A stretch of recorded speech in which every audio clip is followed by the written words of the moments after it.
Etsy rolled out some new personalization options, which I think are pretty good. So let me go into what they are and how to use them. So if you go into your listing and you scroll down, you'll see this add personalization under item details. So you can click and open this up, and there are three options now. So I think this has been a long time coming, and this is definitely going to be a good thing.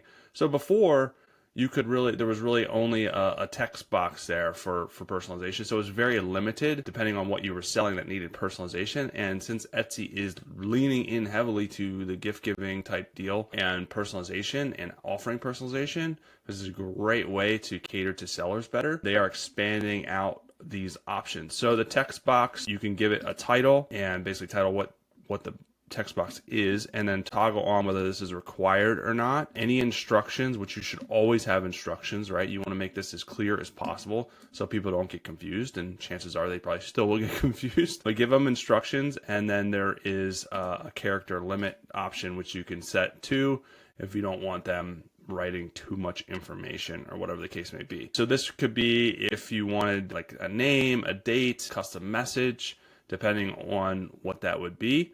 You can add that information here in the text box. The next option is going to be for a list of options. So this is pretty cool. So this could be for, font styles, maybe font colors, those different selections. So you would just go in here, type font to title it, and then this is a preview of how it looks. And then you would just do maybe like bold, italics, etc., etc. And then when they go in, they would basically just go and select this. One thing that's kind of weird is there is no instructions on this one. So that's kind of interesting. I wish there was like instructions like, hey, select the font you want on this card or the shirt. So that's kind of weird they don't have that. All right, the next one is going to be file upload. And this one has instructions. I'm wondering if that's like a mess up on their part. Anyways, the file upload is like for pictures or logos, if you do those type of personalization things. So you could just do, maybe you're doing like custom pet stuff. So pet photo here, toggle this on or off. Obviously if you need the pet photo to be able to do the whatever you're doing, like a statue or an ornament or something like that, you would always keep this toggled on. Number of files allowed. So this is probably a good thing, because if you want to just limit it to one, you don't want them to do like 2 logos or 2 photos, and then you're like, what the heck, man? I gotta like figure out which one of these to do, and then reach out and be like, I can't do both of these, and I'm not gonna pick which one.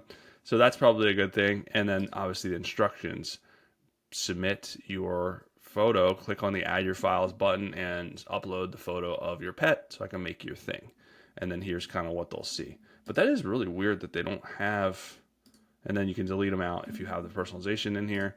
But that is really weird that they don't have the instructions for this one, but they do for the other two, because people get confused. And just a pro tip, if you're going to do personalization, you obviously want to do one of these, and then in your listing photos, make sure you have the instructions there of how to do the personalization in your description right there, how to do your personalization. So we got to be redundant with the important things, because if people are confused, more chances than not, they're not going to buy, and that's not what we want. So hopefully that doesn't happen, but we got to be as clear and redundant as possible with the important stuff, especially with personalization stuff. People do get confused, and we forget that a lot of customers are still, it's their first time using Etsy and checking out.